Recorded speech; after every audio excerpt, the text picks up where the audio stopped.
Hola compañeros Sapiens. Bienvenidos. Pónganse cómodos y respiren hondo. Juntos, vamos a viajar hacia atrás en el tiempo, no solo por siglos, sino por milenios, hasta el amanecer de nuestro mundo tal y como lo conocemos. Vamos a explorar una idea silenciosa e inquietante, la semilla de una ansiedad que vive en el corazón de nuestra civilización. ¿Y si la historia del progreso humano, nuestro ascenso triunfante sobre la naturaleza, fuera en realidad la historia de una única y catastrófica decisión de la que nunca nos hemos recuperado? ¿Y si el paso que dimos para asegurar nuestro futuro fue el mismo que nos aprisionó? En este viaje, no buscaremos respuestas fáciles, sino preguntas más profundas. Viajaremos por un mundo cubierto de hielo, escucharemos los ecos de nuestros ancestros y nos preguntaremos si el camino que elegimos era el único posible. Si valoras estas exploraciones serenas en nuestro pasado compartido, considera suscribirte para unirte a nuestra comunidad. Cada suscripción, cada comentario, nos ayuda a seguir creando estas historias para mentes curiosas como la tuya. Y cuéntanos, ¿desde qué lugar del mundo nos estás viendo hoy? Nos encanta ver hasta dónde viajan nuestras historias. Ahora, comencemos. ¿Y si la historia del progreso humano fuera, en realidad, la historia de una única y catastrófica decisión? La idea, popularizada por pensadores como Jared Diamond, desafía nuestra narrativa más preciada. Imaginamos al cazador-recolector como una figura delgada, asustada, viviendo al borde de la inanición, y al agricultor como su salvador, próspero, seguro, el cimiento de todo lo que vino después. Pero los huesos no mienten. Partiendo del último máximo glacial, hace 20.000 años, cuando el mundo era un desierto de hielo, descubrimos una paradoja sorprendente. Los cazadores que sobrevivieron a ese mundo hostil eran más altos, más fuertes y más saludables. El progreso hacia la agricultura parece haber sido, para el cuerpo humano individual, un brutal paso atrás. Esto nos deja con una pregunta que acecha el inicio de nuestra historia. ¿Por qué una especie tan inteligente tomaría una decisión que empeoraría la vida de la mayoría de sus miembros? ¿Cómo era el mundo antes de ser poseído? Antes de que la primera cerca dividiera no solo la tierra, sino también la mente humana, era un mundo de dimensiones épicas, el Pleistoceno superior. Sombras colosales de mamuts se movían como montañas vivientes, rinocerontes lanudos pastaban en las estepas, y el brillo ámbar en los ojos de un tigre dientes de sable era la última visión de muchos. Nuestros ancestros navegaban este mundo no como sus amos, sino como parte de él. Sus herramientas, como el atlátl, el propulsor de dardos, eran sofisticadas extensiones de sus cuerpos. No tenían casas permanentes, solo hogares temporales bajo las estrellas. Y aquí está el giro. La riqueza de este mundo no era un recurso para ser explotado. Era un cosmos de parientes. Cada animal, cada planta, río, cada poseía un espíritu. La pobreza material que vemos en sus escasas pertenencias escondía una riqueza perceptual, una conexión espiritual que nosotros, rodeados de nuestras posesiones, apenas podemos imaginar. Esto nos lleva a preguntar, ¿al aprender a poseer la tierra olvidamos cómo pertenecer a ella? ¿Qué tipo de mente se necesita para sobrevivir donde cada sonido y cada sombra tienen un significado profundo? La mente de nuestros ancestros cazadores, recolectores, era una biblioteca viviente, una memoria enciclopédica de cientos de plantas, sus usos, sus peligros, un conocimiento íntimo de los hábitos de docenas de animales. La capacidad de leer rastros en la tierra era una forma de alfabetización primaria, una historia escrita en el barro y la arena. En las profundidades silenciosas de cuevas como Lascaux y Altamira, no pintaban decoraciones, mapeaban su cosmología, una ventana a un alma que veía el mundo como algo vivo y palpitante. La paradoja es que esta mente increíblemente compleja no evolucionó para diseñar puentes o programar computadoras. Evolucionó para navegar redes sociales y ecológicas de una complejidad asombrosa. La mente que usas para escuchar estas palabras es, en su esencia, una mente paleolítica. Entonces, ¿somos hoy más inteligentes? ¿O simplemente aplicamos una antigua forma de inteligencia a problemas que nosotros mismos hemos creado? ¿Es posible vivir sin la ansiedad del mañana? El antropólogo Marshall Salins lo llamó la afluencia original. Al estudiar grupos de cazadores-recolectores modernos, se descubrió que trabajaban muchas menos horas por semana para asegurar su subsistencia que el agricultor neolítico o el trabajador de oficina moderno. Tenían más tiempo para el ocio, para la comunidad, para la historia. El giro en nuestra lógica económica es este. La ausencia de un gran excedente almacenado no era un fracaso, sino el secreto de su éxito social. Sin excedente, no había nada que robar a gran escala, ninguna riqueza acumulada para generar jerarquía, ninguna necesidad de una clase guerrera para defenderla. Su afluencia no provenía de la abundancia de cosas, sino de la confianza en el mundo y la escasez de deseos. Esto nos obliga a preguntar, ¿nuestra incesante búsqueda de seguridad a través de la acumulación nos ha vuelto fundamentalmente más inseguros? ¿Qué recuerda nuestro cuerpo de un tiempo antes de las sillas, las camas y el pan? La evidencia paleopatológica es clara y contundente. Los esqueletos de los cazadores-recolectores muestran mayor estatura, huesos más fuertes y una sorprendente ausencia de las enfermedades crónicas que nos acosan. Un análisis de los isótopos en sus huesos y dientes revela una dieta de una diversidad casi increíble. El cuerpo humano evolucionó durante millones de años para un estilo de vida de movimiento constante y nutrición variada. La paradoja es que la agricultura, en apenas unas pocas generaciones, nos impuso un régimen de sedentarismo y monotonía.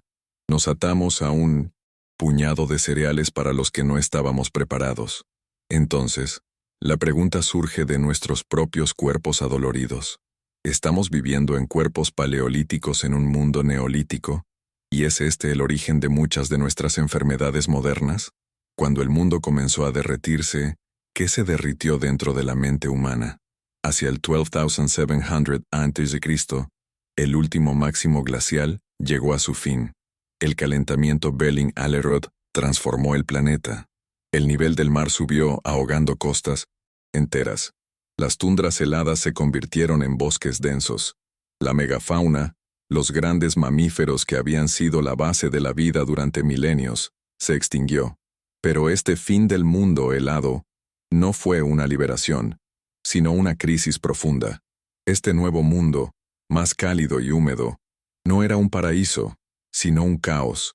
Obligó a nuestros ancestros a adaptarse a ecosistemas completamente nuevos y a competir por territorios que se encogían, preparando el escenario para un nuevo tipo de conflicto. Esto nos lleva a una pregunta inquietante sobre el cambio. ¿Es siempre en tiempos de aparente abundancia y cambio, y no de escasez, cuando ocurren las mayores rupturas en la historia humana? ¿Y si el primer paso hacia la civilización no fue una casa, sino una tumba? En el Levante, encontramos a la cultura natufiense. Vivieron hace unos 12,500 años. Eran, en su mayoría, cazadores-recolectores, pero hicieron algo radicalmente nuevo. Comenzaron a establecerse. Construyeron asentamientos semipermanentes. Cosechaban intensivamente cereales silvestres, pero aún no los cultivaban. Y lo más importante, crearon los primeros cementerios elaborados, enterrando a sus muertos con objetos preciosos. Aquí yace la paradoja. El sedentarismo vino antes de la agricultura. La gente no se asentó para cuidar los campos, sino quizás por otra razón más profunda, para estar cerca de sus ancestros enterrados. Este nuevo apego a un lugar, a la tierra que guardaba a sus muertos, cambió todo. El deseo de estar cerca de los muertos nos obligó a aprender a dominar a los vivos. Como un grano de hierba salvaje se convirtió en el centro de un nuevo mundo. En las colinas del creciente fértil crecían los ancestros silvestres del trigo y la cebada. En sitios natufienses como Ojalo II, hemos encontrado hoces de sílex con el brillo revelador de miles de tallos cortados y piedras de moler que todavía contienen granos de almidón de hace 23,000 años. Estaban procesando estos granos mucho antes de Pindonesinte domesticarlos. El giro en la historia es que no inventamos la agricultura en un momento de genialidad. Más bien, iniciamos una lenta danza coevolutiva. Al seleccionar y cosechar los granos con las mutaciones que mejor nos servían, sin saberlo, fuimos seleccionados por estas plantas. Nos convertimos en sus sirvientes, sus principales agentes, para dispersar sus semillas y protegerlas de todos los demás. Lo que nos lleva a la pregunta fundamental: ¿quién domesticó a quién? ¿El hombre al trigo? ¿O el trigo al hombre? ¿Qué sucede cuando el cielo de repente se vuelve hostil? Hacia el 10,900 a.C., algo dramático ocurrió. El planeta se sumió de nuevo en un frío glacial. Este evento, conocido como el Younger Dryas, duró más de 1000 años. Fue un shock climático brutal. La sequía y el frío devastaron los ecosistemas del Levante, justo donde los natufienses habían comenzado a establecerse. Los bosques de pistachos y los campos de trigo silvestre de los que dependían se marchitaron. La paradoja es que esta crisis, que lógicamente debería haberlos empujado de vuelta al nomadismo, parece haber sido el gatillo final. La abundancia natural desapareció. La confianza en el mundo se rompió. Lo único que quedaba era la desesperación. ¿Pudo ser que la agricultura no nació de la genialidad en un jardín, sino del puro y absoluto desespero en un mundo helado? ¿Puede una idea construir una montaña? En el sureste de Turquía, se alza una colina artificial llamada Göbekli Tepe. No es una colina natural, es un templo, o una serie de templos, construido hace 11,600 años. Enormes pilares de piedra en forma de T, de varias toneladas cada uno, están dispuestos en círculos. Están tallados con representaciones vívidas y aterradoras de animales salvajes. Y aquí está el hecho que rompe todos los paradigmas. Fue construido por cazadores-recolectores. La narrativa clásica siempre fue que la agricultura creó excedentes, lo que permitió la construcción de templos. Göbekli Tepe prueba que el orden, fue exactamente el inverso. Una movilización social y religiosa a una escala inimaginable ocurrió antes de la agricultura. Esto nos deja con una pregunta asombrosa. ¿Y si la necesidad de alimentar a los cientos de trabajadores que construían el primer templo del mundo fue lo que verdaderamente inventó la agricultura? ¿Por qué los dioses de nuestros ancestros eran animales y los nuestros se volvieron humanos? La iconografía de Göbekli Tepe es un zoológico de pesadillas y maravillas. Leones, escorpiones, buitres, zorros, depredadores peligrosos, guardianes de un mundo espiritual salvaje. No hay representaciones de dioses con forma humana. Los propios pilares en forma de T se interpretan como seres humanos estilizados o entidades sobrenaturales, sin rostro, anónimos. El templo parece un lugar de negociación, un portal para interactuar con un cosmos animal. La paradoja es que, poco después del apogeo de este lugar, la domesticación de animales y plantas comienza en la misma región. Es como si al construir este nexo con el mundo espiritual animal, la humanidad estuviera, al mismo tiempo, despidiéndose de él. Al confinar a los dioses en templos de piedra, abrimos el camino para confinar a la naturaleza en campos arados. ¿Qué significa enterrar deliberadamente el lugar más sagrado del mundo? Después de más de 1000 años de uso, los constructores de Göbekli Tepe hicieron algo extraordinario. No lo abandonaron a las arenas del tiempo, lo enterraron, intencionalmente, recinto por recinto. Llenaron los círculos de piedra con tierra, escombros, huesos de animales, hasta que toda la estructura desapareció bajo una colina artificial. El acto final de creación no fue la construcción, sino el entierro. ¿Por qué? Quizás la ideología que representaba, ese mundo de cazadores y espíritus animales, se había vuelto peligrosa u obsoleta para la nueva era que comenzaba. El entierro del templo coincide con el ascenso definitivo de la agricultura. Nos enfrentamos a una pregunta inquietante. ¿Estaban nuestros ancestros intentando enterrar una memoria, una forma de vivir y pensar que sabían que no podía coexistir con el mundo que estaban creando? ¿Cuál es el costo de una pared? Cerca de allí, en la misma época, surge Jericó, uno de los primeros asentamientos permanentemente ocupados. Y la primera gran estructura que construyeron Incluso antes de inventar la cerámica, no fue un granero comunal ni un templo. Fue una enorme muralla de piedra, con una torre imponente. Plymouth. Paradoja es que la primera gran obra pública de la historia no fue para celebrar a los dioses, sino para mantener a otros seres humanos fuera. El sedentarismo, el almacenamiento de granos, la acumulación de recursos, crearon algo que apenas existía antes a esa escala: la necesidad de defensa. La riqueza que se podía almacenar también era riqueza que se podía robar.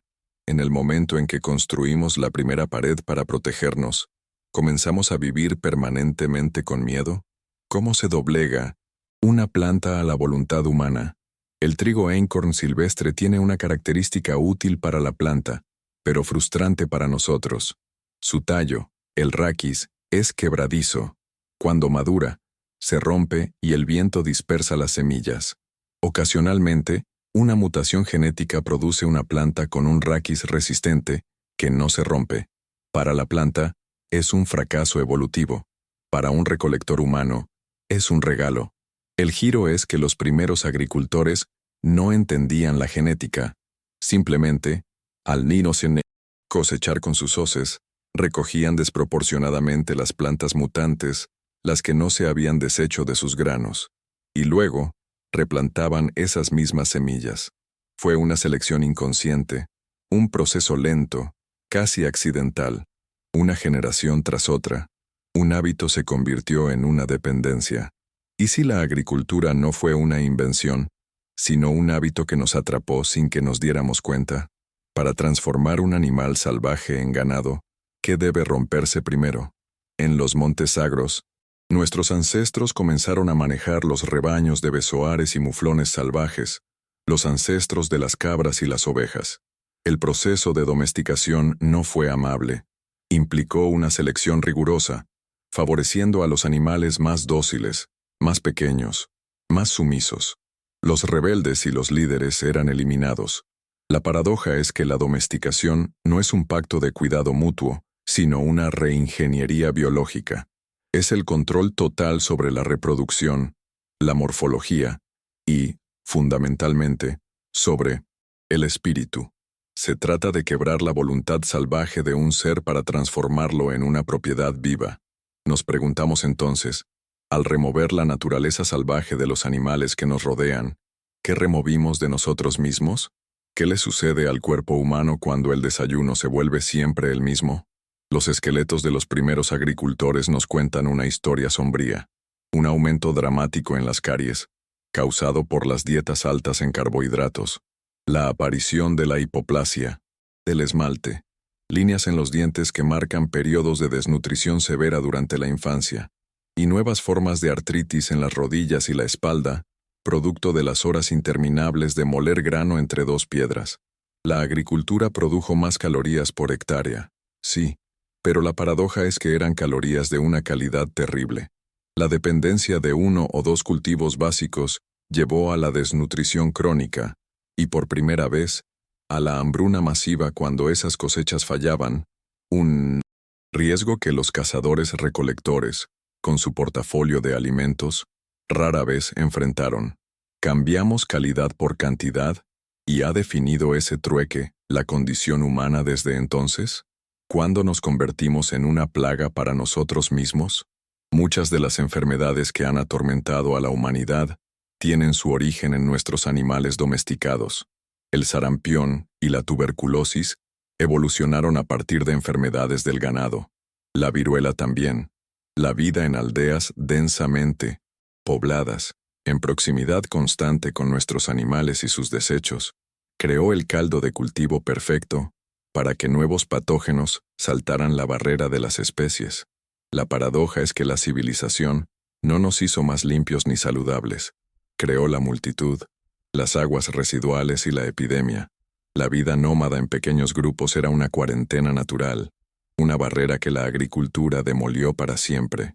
El poder que ganamos sobre las plantas y los animales, lo pagamos con la pérdida de poder sobre nuestros propios cuerpos ante la enfermedad. ¿Cómo nace la idea de que un pedazo de tierra pertenece a una persona y no a todas? Para un cazador-recolector, La tierra es como el océano o el aire. No se puede poseer, pero cuando inviertes semanas de trabajo en limpiar un campo de rocas, en arar la tierra, en sembrar las semillas, nace un nuevo sentimiento, un sentido de propiedad. El grano cosechado de ese campo puede almacenarse, y ese excedente puede ser heredado por tus hijos. La propiedad, sin embargo, no trajo seguridad, sino una nueva ansiedad social.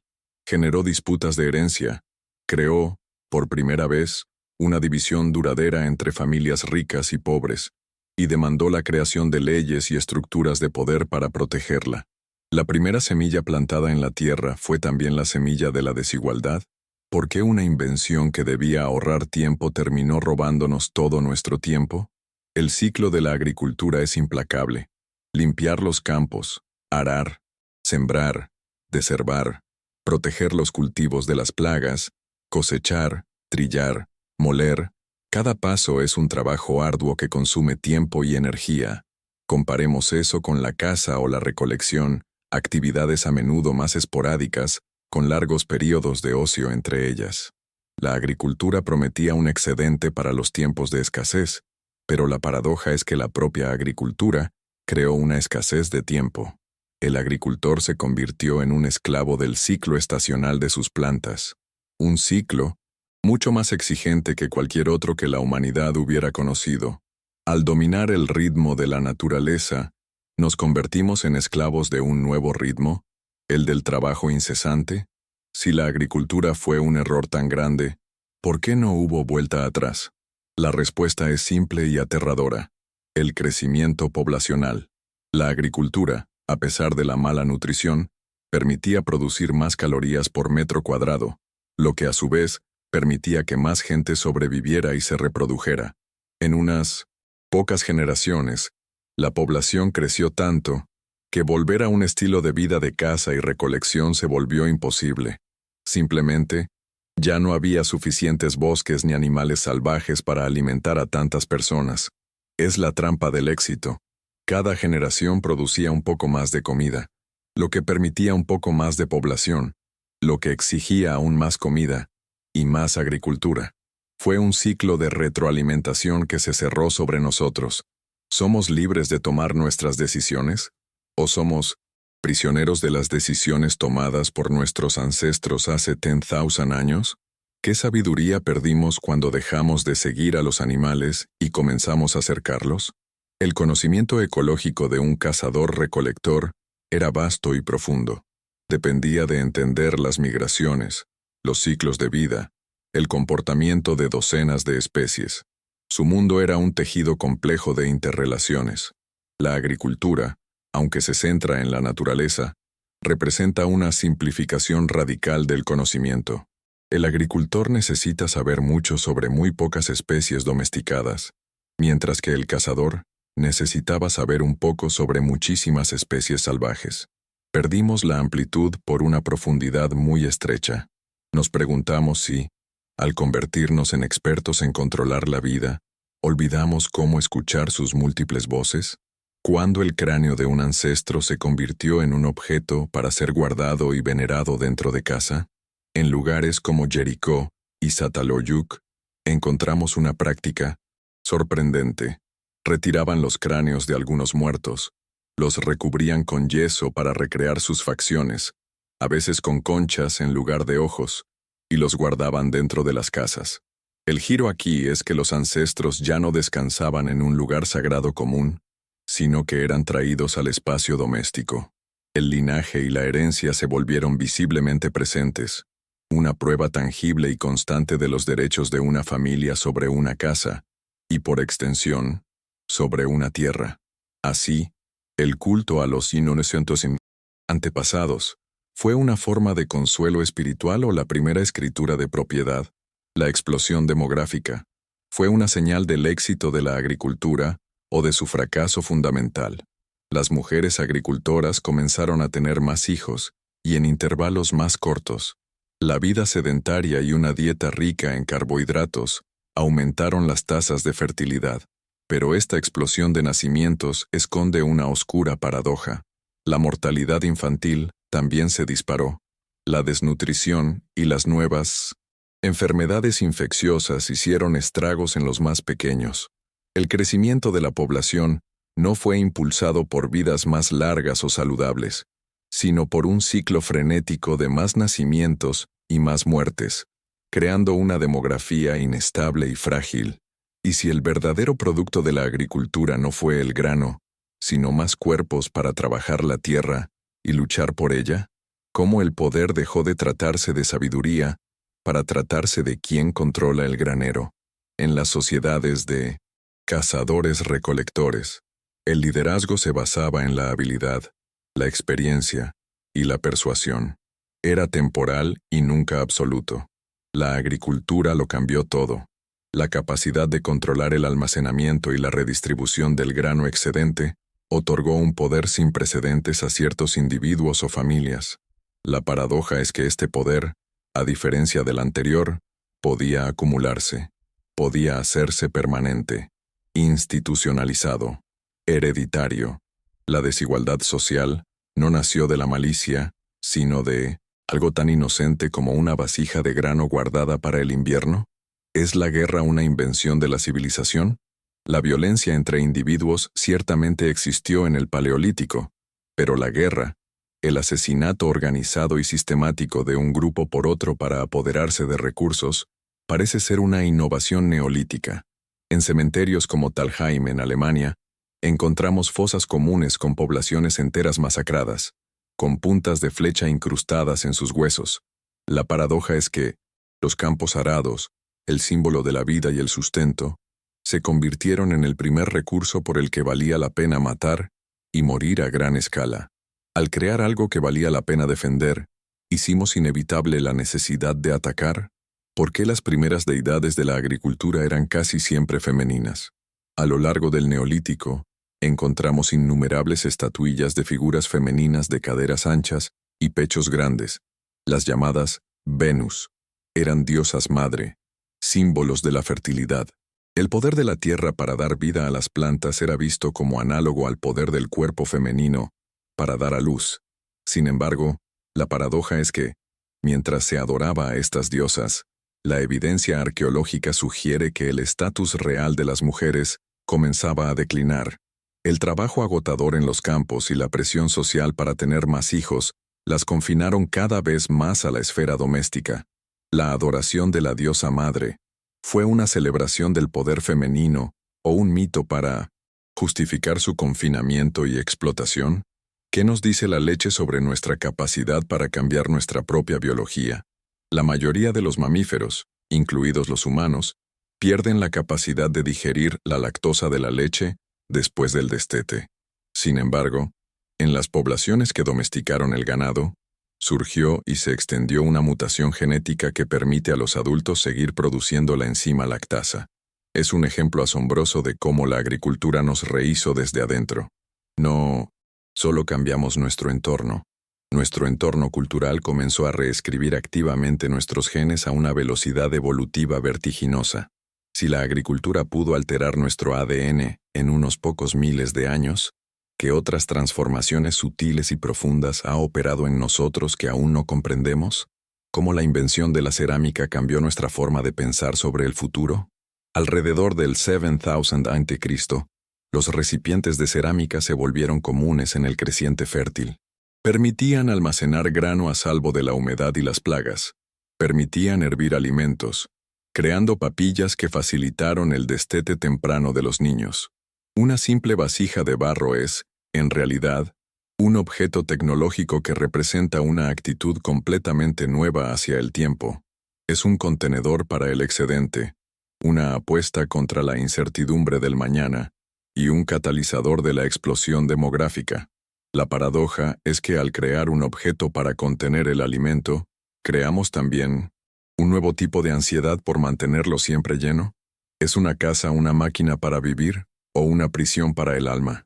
Pensemos en Çatalhöyük, en la actual Turquía, una ciudad de hace 9000 años. Las casas de ladrillos de barro estaban pegadas unas a otras, sin calles ni puertas. Se entraba por el techo. La gente vivía, trabajaba y enterraba a sus muertos bajo el mismo suelo. La casa se convirtió en el centro del universo económico, social y espiritual. Pero esta permanencia, también, significaba vivir rodeado de los propios desechos, con poca ventilación, y en una proximidad peligrosa que disparó la propagación de enfermedades. Al construir un refugio permanente contra el mundo exterior, ¿creamos sin querer un ambiente interior mucho más peligroso? Si el mundo del 8000 a.C. pudiera enviarnos un mensaje, ¿sería una advertencia? Resumamos la situación. Las aldeas agrícolas se esparcen por el creciente fértil como una mancha de aceite. Las poblaciones crecen exponencialmente. La deforestación y la erosión del suelo comienzan a dejar sus primeras cicatrices en el paisaje. Los últimos grupos de cazadores-recolectores son empujados hacia tierras marginales, menos deseables. La historia la cuentan los vencedores. La narrativa de la agricultura como progreso es la narrativa de los que se expandieron y sobrevivieron. Las culturas, las cosmologías y las voces de aquellos que resistieron o fueron aniquilados se han perdido en su mayoría en el silencio. Estamos viviendo el sueño de los primeros agricultores o la pesadilla de los últimos cazadores. ¿Cómo viaja y conquista un continente una idea plantada en un solo lugar? El paquete neolítico, trigo, cebada, ovejas, cabras, comenzó a expandirse desde el creciente fértil hacia Europa. La cultura de la cerámica de banda lineal, LBK, fue el vehículo de esta expansión, avanzando a un ritmo de aproximadamente 1 kilómetro por año. Pero la paradoja revelada por el ADN antiguo es que esta no fue una difusión pacífica de 1900 ideas. No fueron los cazadores-recolectores locales adoptando un nuevo estilo de vida. Fue una migración de pueblos. Los agricultores llegaron y reemplazaron a las poblaciones existentes, con muy poca mezcla. La primera expansión agrícola fue también el primer acto de colonialismo a gran escala de la historia. ¿Qué sucede cuando un bosque que ha existido durante milenios se encuentra con la primera hacha? La llegada de la cultura LBK a Europa Central significó la llegada del hacha de piedra, pulida, una herramienta devastadoramente eficaz. Los análisis de polen antiguo nos muestran un cambio drástico en el paisaje. El polen de árboles milenarios desaparece y es reemplazado por el polen de gramíneas y malezas. Para el cazador-recolector, el bosque era un hogar, una despensa y un lugar sagrado. Para el agricultor, el bosque se convirtió en un obstáculo, un enemigo de la luz del sol que sus cultivos necesitaban. La naturaleza pasó de ser un hogar a ser un recurso. El sonido de un árbol, cayendo en un bosque neolítico, ¿fue el sonido del nacimiento de un nuevo mundo o el primer eco de nuestra actual crisis ecológica? ¿Podemos ver la frontera entre dos mundos en los huesos de sus muertos? En algunos lugares, las comunidades agrícolas y de cazadores-recolectores coexistieron durante un tiempo, como vecinos incómodos. El análisis de isótopos en sus esqueletos revela dietas drásticamente diferentes, proteínas terrestres de los cultivos y el ganado para los agricultores, proteínas marinas o de río para los recolectores. Esto muestra que había muy poca interacción, muy poco intercambio. En lugar de una fusión cultural, la arqueología sugiere una línea de frente, o al menos, una profunda desconfianza mutua. Eran dos cosmologías, dos formas de entender el mundo, en conflicto directo por el mismo espacio. El miedo al otro, al extraño con costumbres diferentes, nació en el encuentro entre el agricultor y el cazador. ¿Qué hace que un animal salvaje e indomable se convierta, en un símbolo de poder y riqueza? El uro, el ancestro salvaje del ganado, era una bestia formidable, mucho más grande y agresiva que los toros modernos. Cazarlo era una empresa mortal. Sin embargo, nuestros ancestros en el creciente fértil lograron domesticarlo. La paradoja es que su domesticación no fue solo por la carne. Su verdadera revolución fue su fuerza para tirar de un arado, transformando la agricultura para siempre. El animal que era un desafío mortal se convirtió en una máquina viviente, una forma de capital. Al subyugar a uno de los animales más poderosos de la naturaleza, comenzamos a creer que podíamos subyugarlo todo. Como el cerdo, un animal del bosque, se convirtió en un animal de la basura humana. La domesticación del jabalí ocurrió de forma independiente en Anatolia y China.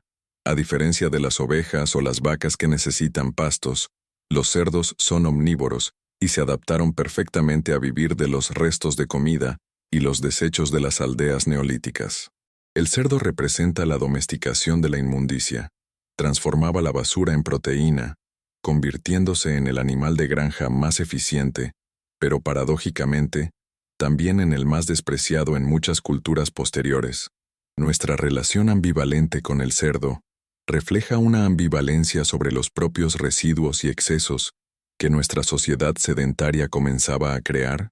¿Y si el mejor amigo del hombre no fue una elección, sino una alianza forjada en el hielo y el fuego? La domesticación del lobo es mucho más antigua que la agricultura, quizás de hace 30,000 años. La teoría más aceptada es la de la autodomesticación. Los lobos menos temerosos se acercaron a los campamentos paleolíticos para alimentarse de las sobras, y a lo largo de generaciones, coevolucionaron con nosotros hasta convertirse en perros. El perro, por lo tanto, no es un producto del Neolítico, sino un compañero del Paleolítico. Representa un modelo de relación basado en la cooperación y el beneficio mutuo, un profundo contraste con el modelo neolítico de control y subyugación. El perro es el fantasma de un camino diferente que pudimos haber tomado, una memoria viva de una asociación con la naturaleza en lugar de un dominio sobre ella. Como la necesidad de transportar agua nos llevó a inventar el arte. En Japón, la cultura Jomon nos ofrece una perspectiva diferente. Eran cazadores-recolectores que vivían en asentamientos sedentarios gracias a la abundancia de recursos. Y miles de años antes de adoptar la agricultura, crearon algunas de las cerámicas más antiguas y hermosas del mundo. Sus vasijas no eran meramente funcionales, estaban elaboradamente decoradas, eran objetos de una increíble belleza. Esto prueba que la tecnología no sigue un camino único. La cerámica no está intrínsecamente ligada a la agricultura. Al asumir que toda innovación sirve a un propósito puramente utilitario, pasamos por alto la asombrosa creatividad de mundos que no encajan en nuestra narrativa de progreso. ¿Qué sucede cuando una sociedad entera se construye sobre el barro? En el yacimiento de Jiahu, en China, encontramos una de las primeras aldeas que cultivaron arroz, hace 9,000 años. Descubrieron casas, herramientas, cerámica y algo más. Residuos químicos en las vasijas que revelaron una bebida fermentada de arroz, miel y frutas. Es la evidencia de cerveza o vino más antigua que conocemos. La paradoja es fascinante. La agricultura de cereales pudo haber sido impulsada no solo por el hambre, sino por la sed. El deseo de obtener alcohol para rituales y reuniones sociales. El poder transformador de la fermentación pudo haber sido tan codiciado como el poder nutritivo del grano. Y si el gran incentivo para el arduo trabajo de la agricultura no fue el pan de cada día, sino la oportunidad de escapar de la realidad a través de la bebida, ¿se puede escuchar la música de un tiempo perdido? En Jiahu, junto a la evidencia de la primera cerveza, encontramos un tesoro aún más evocador: flautas. Hechas con los huesos del ala de una grulla, son los instrumentos musicales tocables más antiguos jamás descubiertos. Y no son primitivos. Tienen escalas tonales precisas. En medio de la lucha por la subsistencia, en el amanecer de un nuevo mundo, encontramos la prueba de una vida cultural sofisticada. La música, la bebida y la comunidad eran centrales en estas primeras aldeas. La revolución neolítica no fue solo material, fue social, espiritual y sonora. Nos preguntamos, ¿estaban celebrando el éxito de su nueva vida o intentando ahogar las ansiedades de un mundo cada vez más complejo y exigente? ¿Cómo se teje literalmente el tejido de la sociedad? La invención del telar y la tejeduría, utilizando fibras de lino y más tarde la lana de las ovejas domesticadas, fue una revolución silenciosa. Los fragmentos de tela son raros, pero los usos y los pesos de telar son comunes en los yacimientos neolíticos. La tejeduría, un trabajo inmenso y que requería mucho tiempo, realizado principalmente por mujeres, permitió la creación de ropa, redes, velas y recipientes. Pero esta revolución tecnológica, paradójicamente, también solidificó una nueva y rígida división del trabajo por género, atando a las mujeres a una labor doméstica fundamental pero a menudo invisible. Cada hilo tejido en un telar neolítico era también un hilo en la red de nuevas obligaciones sociales que nos aprisionaban, y si la planta más importante del mundo occidental fue un error de la naturaleza, en México, la domesticación del maíz a partir de una hierba silvestre llamada teosinte es una de las hazañas más notables de la ingeniería genética prehistórica. El teosinte apenas se parece al maíz. Su transformación requirió una selección intencional y sostenida durante miles de años. A diferencia del trigo, este cambio no fue un accidente. Sin embargo, este regalo dorado escondía una trampa mortal, una dieta basada únicamente en maíz, sin el proceso cultural de la nixtamalización. Cocerlo con cal conduce a la pelagra, una enfermedad mortal por deficiencia de niacina. ¿Fue el maíz un regalo de los dioses o un pacto faustiano que ofrecía calorías a cambio de la salud, a menos que se transmitiera un secreto cultural vital? ¿Cómo nos enseñó una calabaza a no poner todos los huevos en la misma cesta? En Mesoamérica, no se desarrolló la monocultura del viejo mundo. En su lugar, crearon el sistema de las 3 hermanas, maíz, frijoles y calabaza, plantados juntos. El maíz proporciona una estructura para que los frijoles trepen. Los frijoles fijan el nitrógeno en el suelo, fertilizando al maíz, y la calabaza cubre el suelo, reteniendo la humedad y evitando las malas hierbas. Es un modelo de policultura y simbiosis. Nutricionalmente, los frijoles proporcionan los aminoácidos que le faltan al maíz. Esta paradoja de la complejidad nos obliga a preguntar, ¿por qué algunas culturas desarrollaron sistemas agrícolas que imitaban la diversidad de la naturaleza, mientras que otras buscaron suplantarla con una uniformidad brutal? ¿Cuándo contar las estaciones se volvió más importante que observar las estrellas? La necesidad de predecir con precisión el momento de la siembra y la cosecha dio lugar a la astronomía neolítica. Monumentos como las primeras fases de Stonehenge o el Círculo de Gözek en Alemania están alineados con los solsticios y equinoccios.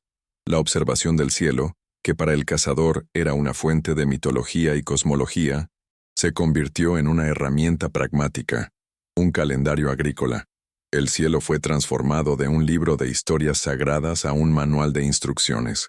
Al mirar al cielo en busca de un horario, dejamos de sentir el asombro que sentían nuestros ancestros al simplemente contemplar el misterio. ¿Qué tiene que ver la sal con el poder? Con una dieta basada en cereales, la sal se vuelve fisiológicamente esencial, a diferencia de una dieta de cazadores rica en carne. El control de las fuentes de aminoácidos, sal, ya fueran minas o salinas, se convirtió en una de las primeras formas de poder geopolítico. Una sustancia común y abundante se convirtió en una mercancía valiosa, en un instrumento de control. La necesidad de sal impulsó el comercio a larga distancia y creó nuevas dependencias. La paradoja es como una necesidad biológica tan básica se convierte siempre en la herramienta más eficaz de control social. ¿Cómo el acto de moler grano remodeló el cuerpo femenino? Los esqueletos de las mujeres del Neolítico cuentan una historia de dolor. Muestran una alta prevalencia de artritis en los dedos de los pies, las rodillas y la zona lumbar. La causa era el uso de la muela de silla, o metate, arrodillada durante horas cada día, balanceándose hacia adelante y hacia atrás para moler el grano. Su cuerpo se deformaba. El pan nuestro de cada día, el sustento de la comunidad, fue comprado al costo del dolor crónico y el trabajo debilitante de las mujeres. La paradoja es que el alimento que sostenía al grupo rompía los cuerpos de la mitad de sus miembros. La historia de la comida es inseparable de la historia del trabajo invisible y el sufrimiento silencioso. ¿Se puede encontrar belleza en la basura de nuestros ancestros? En costas de todo el mundo, como en Brasil, encontramos sambaquís, enormes montículos formados por conchas, espinas de pescado, herramientas rotas y otros desechos, acumulados durante miles de años por sociedades de cazadores-recolectores sedentarios.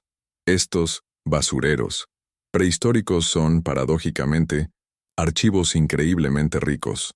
Nos cuentan historias de una explotación sostenible de los recursos marinos durante milenios, un modelo de éxito y estabilidad que la agricultura finalmente desplazó. ¿Y si las sociedades más duraderas y estables de la historia humana no fueron las que construyeron imperios, sino las que vivieron modestamente de los restos de sus comidas? ¿Qué sucede cuando los dioses se mudan al subsuelo? Mientras en Göbekli Tepe los templos se erigían hacia el cielo, en Malta, milenios después, se construyeron complejos templos megalíticos como Hagar Kim, parcialmente subterráneos, imitando cuevas, dedicados a una diosa de la fertilidad. Estos espacios sagrados miraban hacia adentro, hacia la tierra. La religión agrícola estaba ligada tanto al poder celestial, el sol, la lluvia, como al poder ctónico, el poder del inframundo, de la propia tierra de la que las cosechas emergían como un milagro anual. Nuestra espiritualidad se dividió, en ese momento, entre una mirada al cielo en busca de trascendencia y una mirada a la tierra en busca de sustento. ¿Puede un paisaje entero convertirse en un monumento?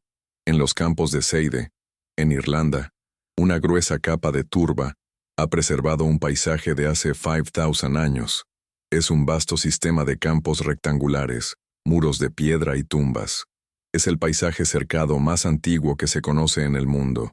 Esto demuestra que la idea de dividir, poseer y organizar la tierra a escala masiva es una de las primeras características de la mentalidad agrícola. El mundo dejó de ser un espacio fluido para convertirse en una cuadrícula, un plano a ser impuesto y gestionado. Cuando dibujamos la primera línea recta en el paisaje, empezamos también a pensar en líneas rectas, perdiendo la capacidad de seguir los contornos sinuosos del mundo natural. Cómo el miedo al hambre nos enseñó a morir de abundancia. La hipótesis del genotipo ahorrador sugiere que los ciclos de abundancia y hambruna de las sociedades agrícolas seleccionaron genes muy eficientes para almacenar grasa. La paradoja es que esos mismos genes que ayudaron a nuestros ancestros a sobrevivir una mala cosecha son los que hoy, en un mundo de abundancia calórica, nos predisponen a la obesidad, la diabetes tipo 2 y las enfermedades cardíacas. Nuestra biología está preparada para una escasez que ya no existe. Estamos biológicamente atormentados por un hambre que nuestros ancestros sintieron hace 10,000 años. ¿Cuál fue el primer sonido de la industria? No fue el de un martillo de vapor, sino el eco de una picota de cuerno de ciervo golpeando la roca en la oscuridad. En lugares como Grimes Graves en Inglaterra, nuestros ancestros neolíticos cavaron pozos profundos para extraer sílex de alta calidad. No era una simple recolección de superficie.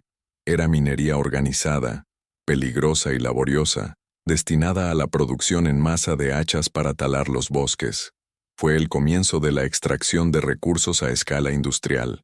La mentalidad extractivista, la idea de que el valor está enterrado y debe ser arrancado de la tierra por la fuerza, nació con el primer golpe de esa picota neolítica. ¿Cuál es la diferencia entre un hogar y una fortaleza? Pensemos en Skara Brae, en las Islas Orcadas de Escocia, una aldea de piedra, semisubterránea, construida para resistir un clima brutal, pero sus pasadizos son estrechos y fáciles de defender. La permanencia y la acumulación de recursos no condujeron a una sensación de paz, sino a una mentalidad de asedio. El hogar se volvió inseparable de la idea de defensa. La comunidad se definió tanto por quién incluía como por a quién dejaba fuera. ¿Construimos nuestras casas para resguardarnos del clima o para escondernos los unos de los otros? ¿Cómo el comercio de un objeto de lujo conectó a mundos que nunca se vieron? La obsidiana, un vidrio volcánico, produce los filos más cortantes conocidos en la prehistoria. El análisis químico puede rastrear cada pieza hasta su volcán de origen. Esto revela redes de comercio que cubrían cientos de kilómetros conectando Anatolia con el Levante. Mucho antes del dinero, existían complejas redes de intercambio, probablemente basadas en rituales y obligaciones sociales. La paradoja es que el deseo por lo bello y lo exótico Parece ser un motor de la historia humana tan poderoso como la necesidad de comer. ¿Qué le sucede a la mente humana cuando el cerebro comienza a encogerse? He aquí una de las ironías más profundas. La evidencia paleoneurológica sugiere que, desde el advenimiento de la agricultura, el tamaño promedio de nuestro cerebro ha disminuido en un asombroso 10%. Nuestro progreso tecnológico ha coincidido con una contracción física de nuestra materia gris. Quizás la dieta monótona nos negó nutrientes clave, o quizás, en sociedades más complejas, comenzamos a tercerizar nuestra inteligencia, a depender del conocimiento colectivo. Esto nos lleva a una pregunta inquietante. ¿Somos más inteligentes, como especie, pero más tontos como individuos, que nuestros ancestros cazadores-recolectores? ¿Cuándo la muerte dejó de ser un viaje y se convirtió en un problema a resolver? Los entierros de los cazadores-recolectores solían ser simples, integrados en la naturaleza. El Neolítico trajo los dólmenes y las tumbas megalíticas, casas para los muertos, construidas para durar eternamente. Este esfuerzo monumental sugiere una nueva ansiedad sobre la permanencia y el linaje. La muerte debía ser contenida, monumentalizada y crucialmente ligada a la tierra que el linaje ahora poseía. Al construir tumbas que durarían más que imperios, estábamos honrando a los muertos o intentando controlar la propia muerte. ¿Y si la historia que contamos sobre la agricultura es el mayor mito de todos? Autores como David Graeber y David Wengrow argumentan que la transición no fue un camino de sentido único.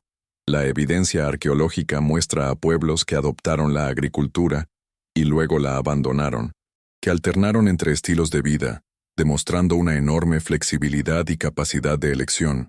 La paradoja es que la narrativa del mayor error puede ser tan determinista como la narrativa del progreso.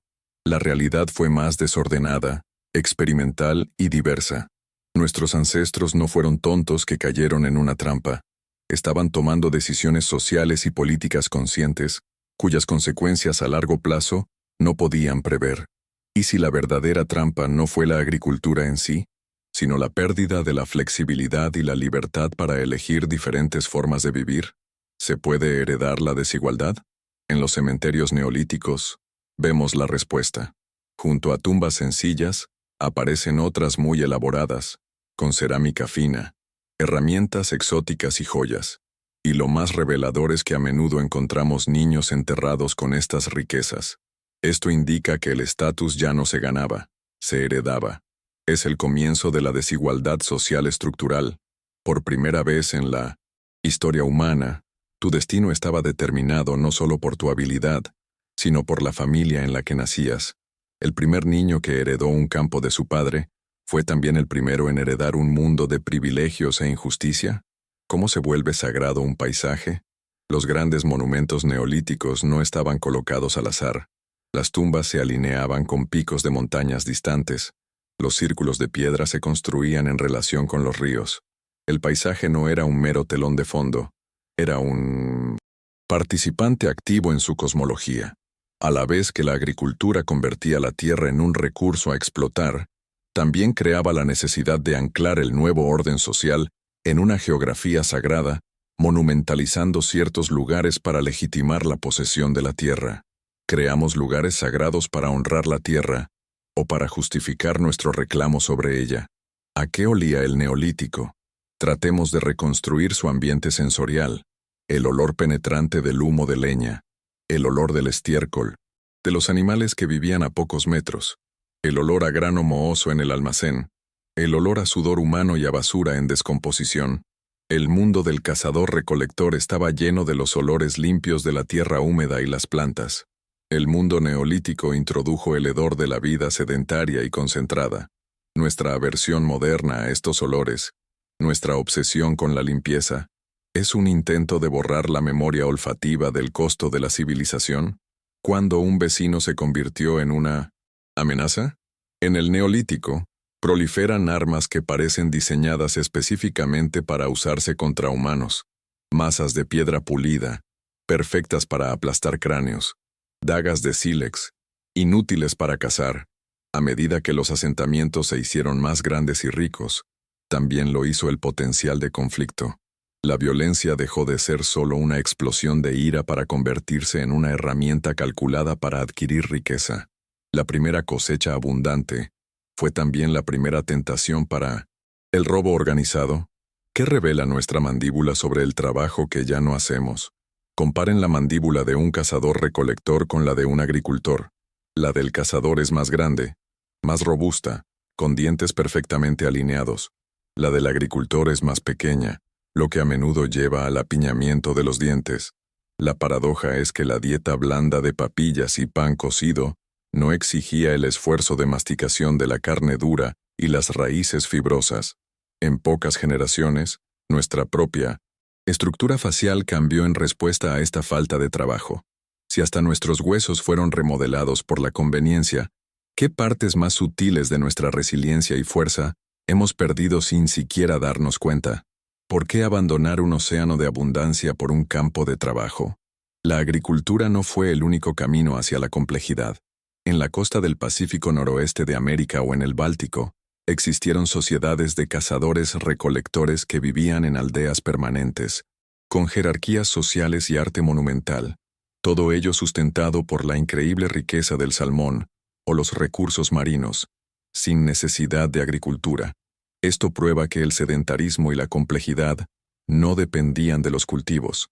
La agricultura no fue un ascenso universal, sino una opción regional, y a menudo, una opción peor. ¿Y si la historia de la civilización pudo haber sido una historia de bosques y océanos, en lugar de una de campos de grano? ¿Cómo el ritmo del trabajo cambió el ritmo del tiempo? Para un cazador-recolector, el tiempo es cíclico y está guiado por eventos.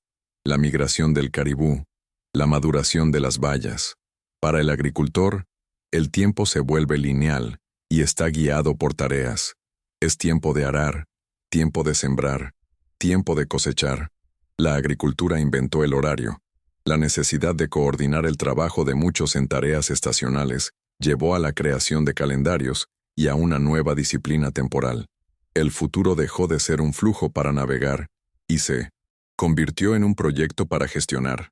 Al imponer nuestro ritmo a la naturaleza, ¿perdimos la capacidad de vivir al ritmo natural de las cosas? ¿Puede la enfermedad de una planta causar la caída de una sociedad? La estrategia agrícola del monocultivo, de depender de una o dos variedades de plantas, creó una vulnerabilidad completamente nueva. Una plaga o una enfermedad específica, como la roya del trigo, podía destruir toda la cosecha de una región. La diversidad del ecosistema del cazador era su seguro contra el hambre. Si una fuente de alimento fallaba, había docenas de otras. El agricultor, al apostarlo todo a una sola carta, creó la posibilidad de una nueva catástrofe, la hambruna sistémica. La búsqueda de la eficiencia a través de la simplificación es siempre una apuesta que, a largo plazo, conduce a la fragilidad. ¿Quién fue la primera persona en mirar un rebaño y verlo como números en lugar de seres? La necesidad de gestionar la propiedad y el excedente condujo a la invención de sistemas de contabilidad, pequeñas fichas de arcilla de diferentes formas encontradas en todo el creciente fértil, representaban unidades de grano, aceite o cabezas de ganado. Son los precursores de la escritura. La paradoja es que para gestionar el mundo, tuvimos que abstraerlo. Los animales y las cosechas se transformaron en datos. Esta disociación fue un paso cognitivo crucial que abrió la puerta a la burocracia, los impuestos y la deuda. Para crear la civilización, tuvimos que aprender, primero a ver el mundo no en su plenitud, sino como un inventario.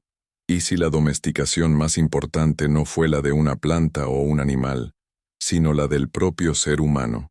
La vida en asentamientos más grandes y densos habría ejercido una nueva presión selectiva. Habría favorecido a los individuos con menor agresividad reactiva, con mayor capacidad para la cooperación y la conformidad social. Los mismos rasgos que nos permitieron vivir juntos en grandes números pueden haber suprimido otros, como la feroz independencia y la resistencia a la autoridad que caracterizaban a nuestros ancestros nómadas. Nos volvimos más dóciles, cambiamos la libertad salvaje por la seguridad del cautiverio, y a eso lo llamamos civilización. ¿Cómo nació un bosque de símbolos de un campo de cebada? La conexión entre la agricultura y el origen de la escritura es innegable. La escritura cuneiforme en Mesopotamia comenzó como pictogramas para registrar transacciones agrícolas, cabezas de ganado, jarras de Indonesia, cerveza, sacos de grano.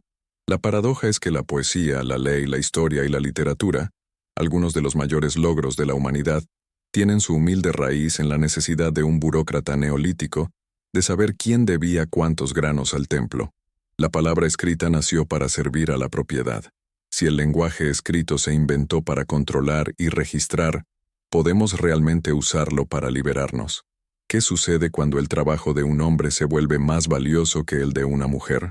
Entonces, agricultura inicial, con azadas, podía ser realizada por ambos sexos, pero la llegada del arado, a finales del Neolítico, lo cambió todo. El arado requería la fuerza de la parte superior del cuerpo de los hombres o de los animales de tiro, lo que hizo que el trabajo masculino fuera central para la producción de alimentos. Esta innovación tecnológica pudo haber sido un punto de inflexión crucial en el ascenso del patriarcado. El control sobre la principal fuente de riqueza, los campos arados, pasó a los hombres, y con él, el poder social y político. La desigualdad de género fue sembrada en el primer surco abierto por un arado en la tierra. ¿Se puede encontrar la libertad en los márgenes de un imperio? La historia no es solo de agricultores y cazadores. Surgieron nuevos nichos, pastores, comerciantes, artesanos itinerantes que se movían entre los asentamientos, pero no pertenecían a ellos. Eran los peripatéticos, a menudo vistos con desconfianza por las sociedades sedentarias, eran sin embargo esenciales para el intercambio de bienes, noticias e ideas. La paradoja es que la libertad a menudo prospera en los espacios intermedios, en las grietas de las grandes estructuras que construimos. ¿Cómo se inventó el concepto de desperdicio? En una sociedad de cazadores-recolectores, casi todo se aprovecha, y lo que sobra es biodegradable. La agricultura y el sedentarismo crearon la basura, cerámica rota, herramientas gastadas, escombros de construcción y restos de comida, en cantidades nunca antes vistas. La creación de un excedente fue también la creación de la basura.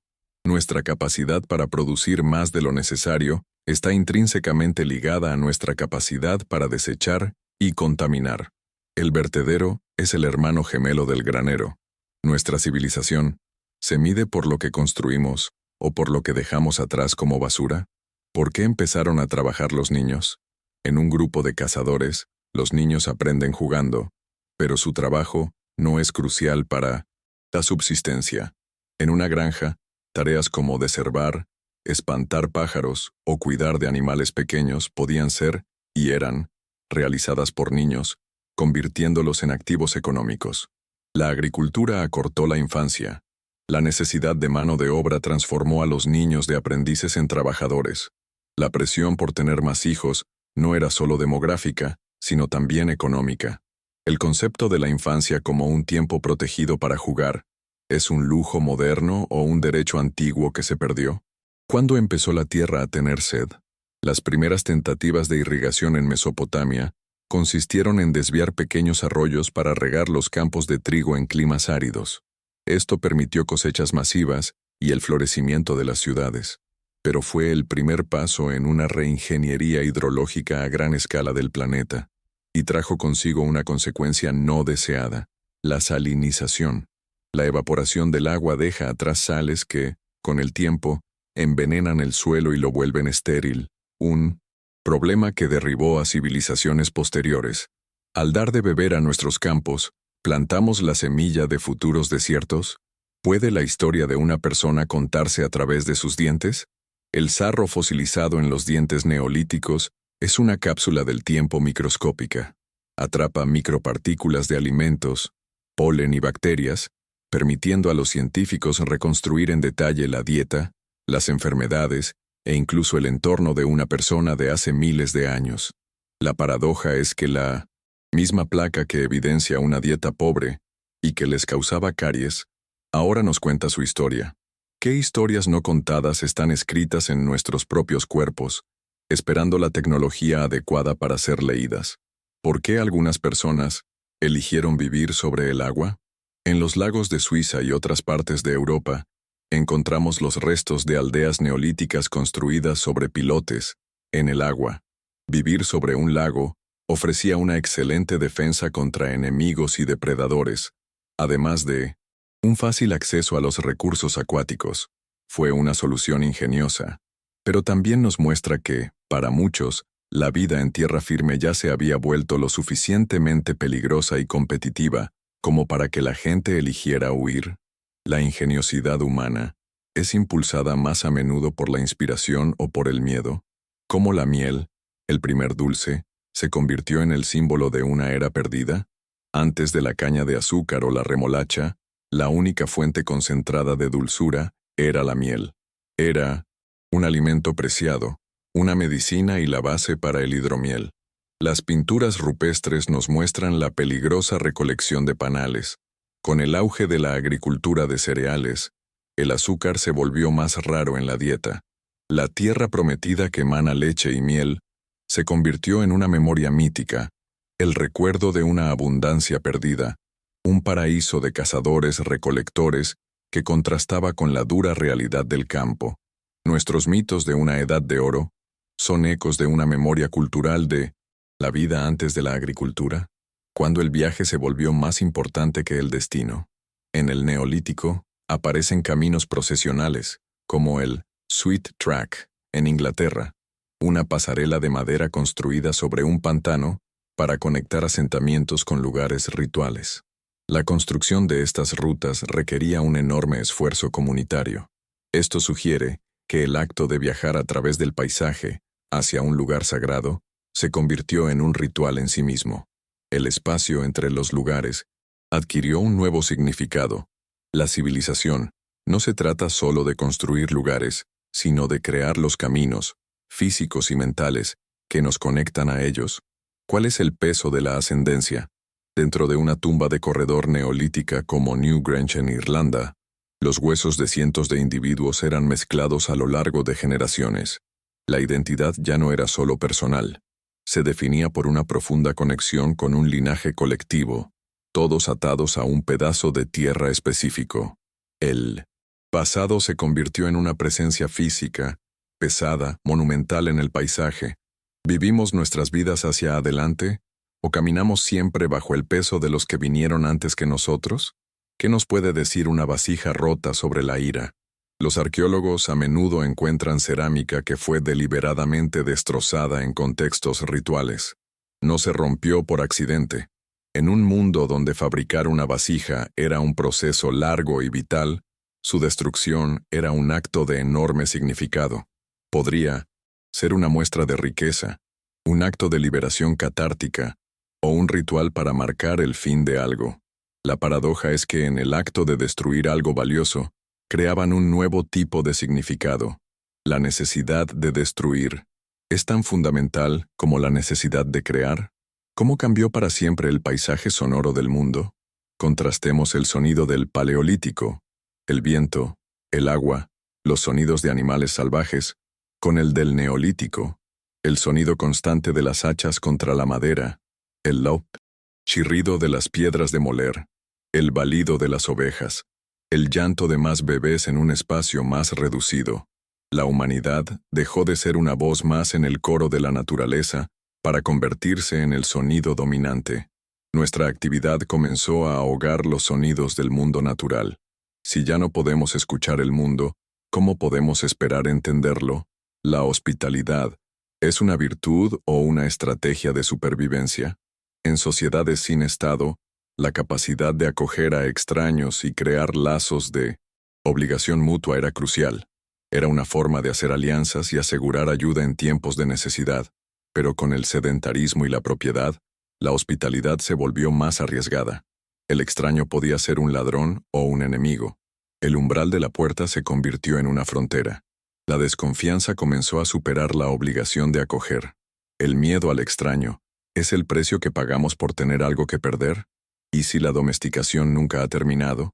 La agricultura fue el primer gran proyecto para controlar el entorno externo, pero inevitablemente, condujo a un proyecto para controlar el entorno interno, nuestras sociedades, nuestros cuerpos y nuestras mentes. El proceso continúa hoy, a través de instituciones sociales, tecnologías y normas culturales que nos moldean y nos contienen. La paradoja es que el proceso que comenzó con una espiga de trigo, ahora opera a través de algoritmos y horarios. ¿Nos estamos volviendo más civilizados o simplemente más domesticados? ¿Y cuál es la diferencia? ¿Cómo una herramienta para crear vida se convirtió en un arma de guerra? El hacha de piedra pulida del Neolítico temprano era una herramienta funcional para talar bosques, pero los modelos posteriores, más finos, hechos de piedras exóticas como el jade, son tan perfectos y frágiles que nunca pudieron haber sido usados para trabajar. Eran hachas de batalla, símbolos de estatus y poder. La misma tecnología que permitió la expansión de la agricultura se convirtió en un emblema de la violencia. Toda tecnología contiene en sí misma tanto la semilla de la creación como la de la destrucción. ¿Qué nos dice sobre el éxito, el abandono de una ciudad? Asentamientos neolíticos como Ain Ghazal en Jordania, una de las ciudades más grandes de su tiempo, fueron simplemente abandonados tras siglos de ocupación. No fueron conquistados, fueron abandonados. El éxito puede llevar al colapso. El crecimiento de su población llevó a la deforestación, la erosión y el agotamiento de los recursos locales, haciendo el lugar inhabitable. La ciudad fue víctima de su propia expansión. Nuestro modelo actual de crecimiento constante es una repetición a escala global del mismo error que convirtió las primeras ciudades en ruinas. ¿Cómo se inventó el concepto de plaga? Con los campos de monocultivo, los insectos y animales que se alimentaban de esas plantas específicas dejaron de ser parte del ecosistema y se convirtieron en plagas, enemigos a exterminar. La agricultura, al simplificar los ecosistemas, creó las condiciones ideales para la explosión demográfica de ciertas especies. Paradójicamente, declaramos la guerra a un problema que nosotros mismos creamos, redefiniendo a criaturas que antes eran neutrales como adversarios existenciales. Al definir lo que es una plaga, estamos definiendo a un enemigo o revelando nuestra propia intolerancia hacia la naturaleza que no podemos controlar. ¿Qué significa vivir en un mundo sin abuelos? La esperanza de vida al nacer, en el Neolítico, era terriblemente baja, principalmente debido a la altísima mortalidad infantil. Pocas personas vivían más allá de los 40 años. La figura del anciano sabio era, probablemente, muy rara. Aunque la agricultura sostenía a más personas en total, la vida individual era más corta y brutal. La pérdida de los ancianos significaba la pérdida de conocimiento acumulado, de memoria cultural, volviendo a la sociedad más frágil. ¿Puede una sociedad ser verdaderamente sabia si no tiene a nadie que recuerde un pasado lejano? ¿Cómo un río dejó de ser un dios para convertirse en un recurso? Para los cazadores-recolectores, los ríos eran seres vivos, fuentes de alimento y caminos. Para las sociedades de irrigación de Mesopotamia, se convirtieron en sistemas de canales a ser gestionados, desviados y controlados. El poder sobre el agua era el poder sobre la vida. Sociedades enteras se volvieron dependientes de una compleja infraestructura de irrigación, lo que requirió una nueva clase de administradores creando la primera burocracia centralizada. Al transformar el río en una máquina, empezamos a ver nuestra propia sociedad como una máquina que hay que gestionar. ¿Cuál es el costo de tener una dirección fija? El sedentarismo trajo consigo un problema intratable: el saneamiento. La falta de sistemas de alcantarillado llevaba a la contaminación del agua potable con desechos humanos. Los parásitos intestinales, evidenciados en las heces fosilizadas, eran omnipresentes. La paradoja es que el lujo de no tener que moverse conllevaba la carga de tener que vivir con la propia suciedad. La movilidad de los cazadores-recolectores era un sistema de saneamiento natural y eficaz. La historia de la civilización es también la historia de nuestro largo y fallido intento de escapar de nuestros propios desechos. ¿Cómo la diversidad humana se convirtió en un problema? El ADN antiguo muestra que las poblaciones paleolíticas tenían una notable diversidad genética. Con la expansión de la agricultura, poblaciones genéticamente más homogéneas Descendientes de un pequeño grupo de agricultores pioneros reemplazaron esta diversidad.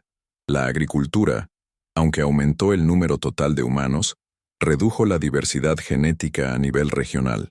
Fue un cuello de botella poblacional inducido culturalmente. Perdimos mundos genéticos enteros. La uniformidad que la agricultura trajo a nuestras dietas y paisajes se reflejó también en nuestros propios genes. ¿Puede el arte ser una forma de resistencia? Observemos el arte rupestre de grupos de cazadores-recolectores que continuaron existiendo después de la llegada de la agricultura. A menudo, su arte cambia. Comienzan a representar escenas de conflicto con los recién llegados, o se aferran con más fuerza al simbolismo animal que los agricultores habían abandonado.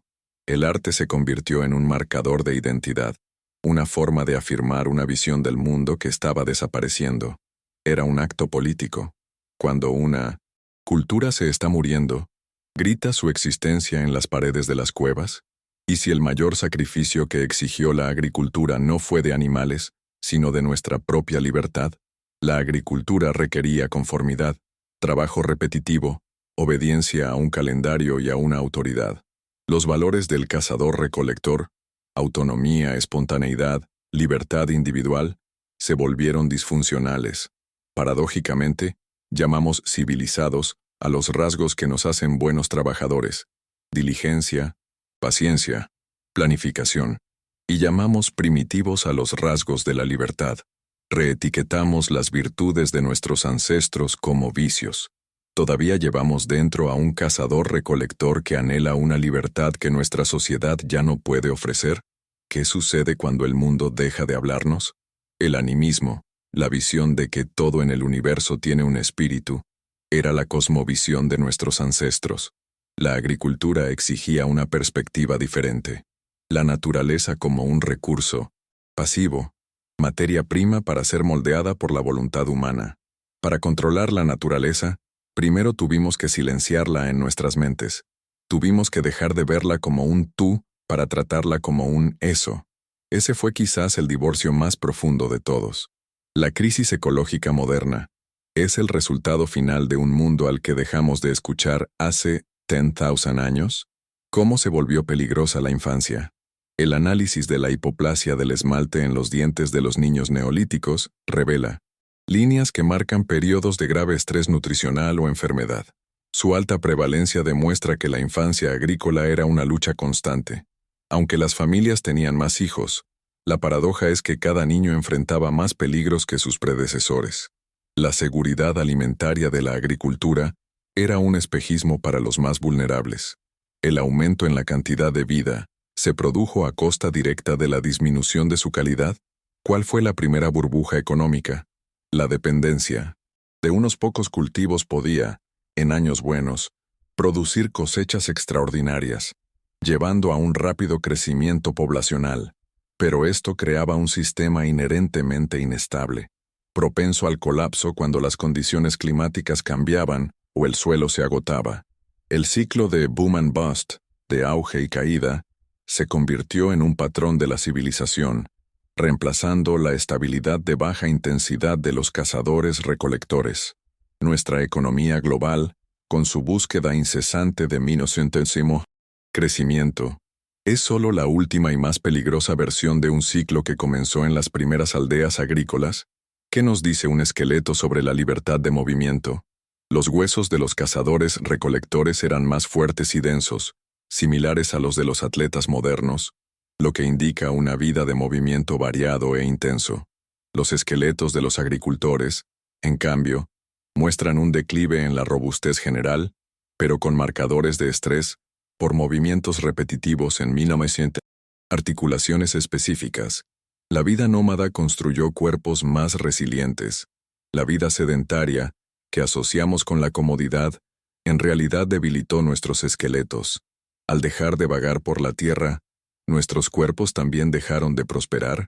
¿Cómo el acto de compartir dejó de ser un instinto para convertirse en una elección moral? En las sociedades de cazadores, compartir la comida es obligatorio. Es la base de la red de seguridad social. Acumular está mal visto. En las sociedades agrícolas, La comida es propiedad privada. Compartir se convierte en caridad, una decisión voluntaria. La agricultura, al crear la propiedad, inventó tanto la riqueza como la pobreza. La obligación de cuidarnos mutuamente fue reemplazada por la opción de hacerlo. La moralidad sobre la caridad solo fue necesaria cuando perdimos el instinto social de compartirlo todo. ¿Se puede ver el inicio de la globalización en una espiga de trigo? El trigo y la cebada, domesticados en una pequeña región del creciente fértil, se convirtieron en la base alimentaria de continentes enteros en pocos milenios. Fueron especies invasoras, increíblemente exitosas. La primera globalización no fue de ideas, sino de un puñado de plantas y animales. Esta homogeneización biológica erradicó innumerables variedades de plantas locales y dietas regionales, creando una dependencia alimentaria global que persiste hoy. Al alimentar al mundo con los mismos pocos cultivos, perdimos una diversidad de sabores y nutrientes que nunca podremos recuperar. Cuando el futuro se convirtió en algo a temer, la vida del agricultor está dominada por la ansiedad sobre el futuro. ¿Lloverá lo suficiente? ¿Vendrán las plagas? ¿Será buena la cosecha? Esto condujo a la proliferación de rituales y sacrificios, destinados a apaciguar a los dioses y asegurar el sustento.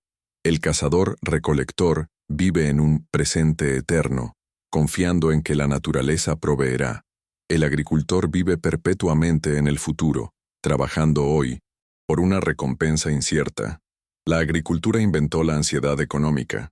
Nuestra obsesión moderna con los seguros y los ahorros es el eco del miedo del primer agricultor a que la lluvia no llegara. ¿Cómo empezó el paisaje a decirnos quién manda? La construcción de monumentos megalíticos no era solo un acto religioso, era una declaración de poder. Esta tierra es nuestra porque nuestros grandes ancestros están enterrados aquí, en esta estructura que puedes ver a kilómetros de distancia. El 1960 paisaje fue transformado de un espacio vivo y compartido a un cartel político. La arquitectura se convirtió en una herramienta para solidificar reclamos e intimidar a rivales, inscribiendo la jerarquía social directamente en la piedra y la tierra. Antes de escribir leyes en tablillas, ¿ya las estábamos escribiendo en el propio paisaje? ¿Qué nos dice la desaparición de una diosa sobre el poder?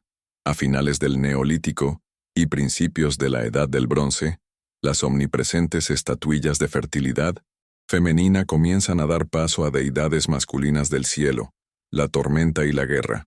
A medida que la sociedad se volvía más militarizada y jerárquica, con el poder concentrado en manos de jefes guerreros, el panteón divino cambiaba para reflejar el nuevo orden social. Los dioses masculinos suplantaron a la diosa madre. ¿Nuestros dioses nos crean a su imagen? ¿O siempre creamos a nuestros dioses a la nuestra? ¿Y si la resiliencia es la capacidad de marcharse? Para los cazadores-recolectores, la solución principal al conflicto social era la fisión. El grupo se dividía y una parte se iba. El sedentarismo eliminó esa válvula de escape. La permanencia forzó el desarrollo de formas más complejas de resolución de conflictos, como las leyes y la autoridad, pero también hizo que los conflictos fueran más intensos e inevitables. Quedarse y luchar se convirtió en la única opción.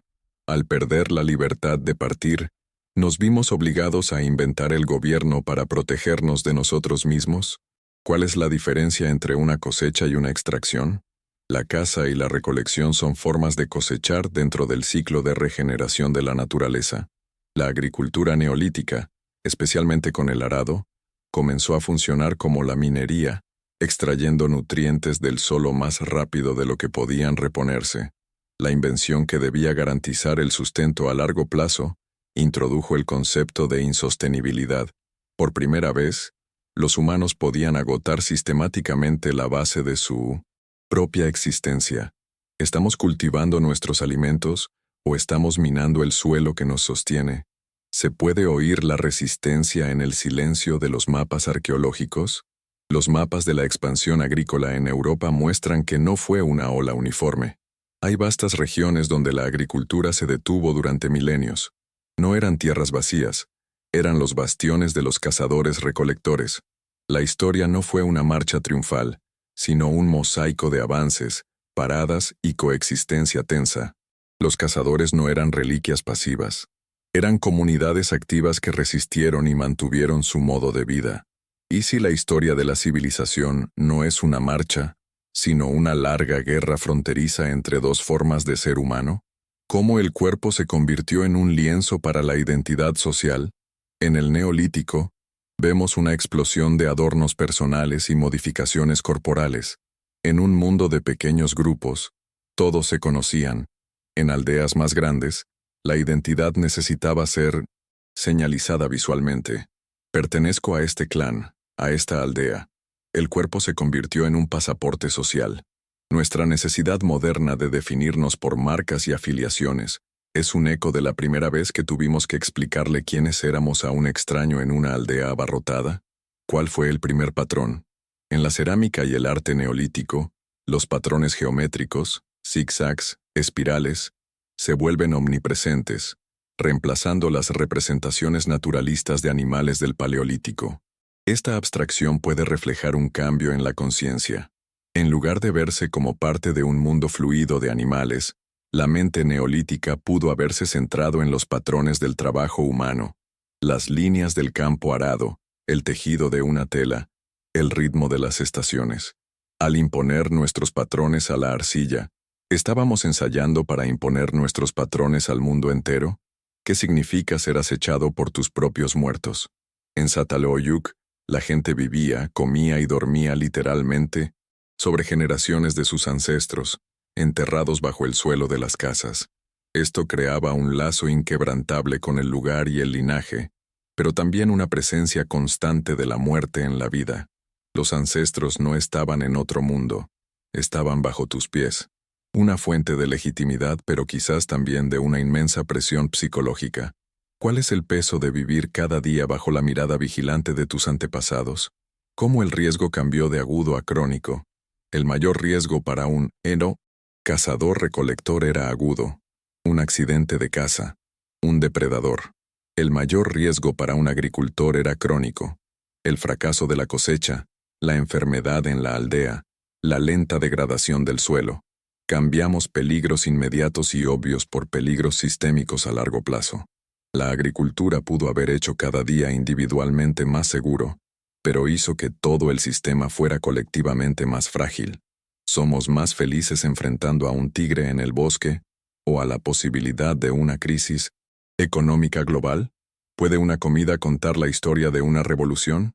Comparemos las comidas. En el Paleolítico, carne asada, raíces, frutas, frutos secos, una enorme variedad. En el Neolítico temprano, gachas o pan plano hecho de un solo grano molido, día tras día. La revolución que nos dio el pan también nos quitó docenas de otros alimentos. La paradoja es que la monotonía de la dieta agrícola fue una de las transformaciones más perjudiciales. El sabor del progreso era, en realidad, insípido. Si pudiéramos probar la comida de nuestros ancestros, ¿probaríamos el sabor de la libertad que perdimos?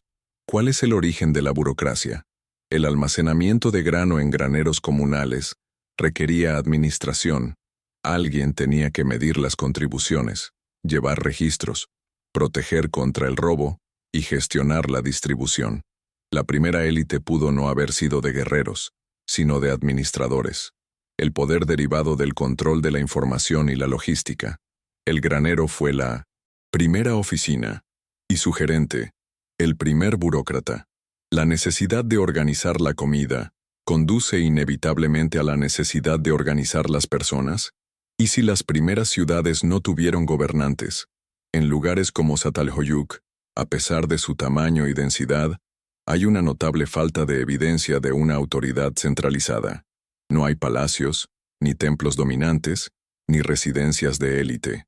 El poder parece haber estado distribuido de manera más horizontal, quizás a nivel de clan o de barrio. Esto desafía nuestra suposición de que las grandes poblaciones requieren gobernantes. Durante miles de años, los humanos experimentaron con formas de vida urbana que pudieron haber sido sorprendentemente igualitarias. La jerarquía no es una consecuencia inevitable, sino una elección política que fue hecha y que tal vez puede ser deshecha. cómo el trabajo se convirtió en una virtud en lugar de una necesidad. La idea de que el trabajo duro es moralmente bueno no tendría sentido para un cazador-recolector que valora el ocio. Esta ética es una adaptación cultural necesaria para la agricultura, que exige trabajo constante y la postergación de la gratificación, para convencer a la gente de someterse a una vida de trabajo sin precedentes. Fue necesario crear una ideología que la justificara. El trabajo se transformó de un medio a un fin en sí mismo. Todavía nos rige la ideología de hace 10,000 años de que nuestro valor como personas está ligado a nuestra productividad. ¿Qué? Recuerda el hielo. Los núcleos de hielo de Groenlandia son archivos climáticos. Las capas anuales de hielo atrapan burbujas de aire y cenizas volcánicas, permitiendo una reconstrucción precisa del clima año por año. Confirman la violenta y súbita oscilación del Younger Dryas, el escenario en el que se desarrolló el drama de la agricultura. La historia humana está escrita no solo en nuestras ruinas, sino en el propio planeta. El hielo contiene la memoria del gatillo ambiental que pudo habernos forzado a tomar este camino. ¿Somos los protagonistas de nuestra historia, o meros actores reaccionando a un guión escrito por el clima de la Tierra? ¿Qué significa perder el horizonte? La vida en una densa aldea neolítica, rodeada de muros y otras casas, limitaba drásticamente el campo de visión. Comparemos eso con la vista panorámica de una sabana, el entorno para el que nuestra visión evolucionó. Al asentarnos, nuestra visión del mundo se volvió literal y metafóricamente más estrecha. El enfoque cambió del horizonte lejano a la pared del vecino, del macrocosmos al microcosmos de la aldea, con todas sus tensiones. Al construir muros para protegernos, nos hemos aprisionado también visual y mentalmente. ¿Cómo la anemia se convirtió en la compañera constante de la civilización? Los cráneos neolíticos a menudo muestran lesiones porosas, signos de anemia severa. Probablemente fue causada por la falta de hierro en las dietas basadas en granos y la carga de parásitos intestinales.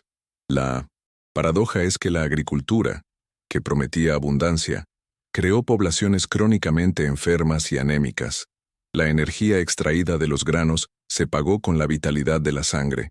Construimos nuestras civilizaciones sobre las espaldas de los trabajadores, pero también sobre los cuerpos de los anémicos. ¿Puede una idea, como la agricultura, tener su propia voluntad de sobrevivir? Usando el concepto de meme, podemos ver la agricultura como un complejo de ideas y prácticas increíblemente exitoso en replicarse a sí mismo. Creó las condiciones, el crecimiento poblacional, que hicieron necesaria su propia continuación y casi inevitable su expansión. Quizás no fuimos nosotros los que usamos la agricultura para nuestros fines, sino que el meme de la agricultura nos usó a nosotros para propagarse por el planeta. Somos los anfitriones de una idea que remodeló el mundo para su propia supervivencia. ¿Somos nosotros los que pensamos nuestras ideas? ¿O son nuestras ideas las que nos piensan? ¿Cómo cambió nuestra relación con el fuego? Para el cazador-recolector, el fuego era el corazón del campamento, calor, protección, cocina. Para el agricultor, el fuego se convirtió también en una herramienta de transformación del paisaje a gran escala. La agricultura de tala y quema para limpiar bosques. El fuego, antes un socio contenido, fue desatado sobre el mundo como una fuerza a la vez destructiva y creativa. Nuestro poder para quemar un bosque y plantar un campo fue nuestro primer acto de jugar a ser dioses. ¿Qué sucede cuando ya no hay a dónde ir? Alrededor del 8000 a.C., en gran parte del creciente fértil, el paisaje estaba lleno. Todas las tierras cultivables estaban ocupadas. La opción de mudarse a un valle vacío desapareció. El fin de la frontera abierta significó que las sociedades tuvieron que intensificarse en lugar de expandirse. Esto condujo a más jerarquía, más conflicto y organizaciones sociales más complejas para gestionar a una población atrapada en 1900 en un paisaje finito.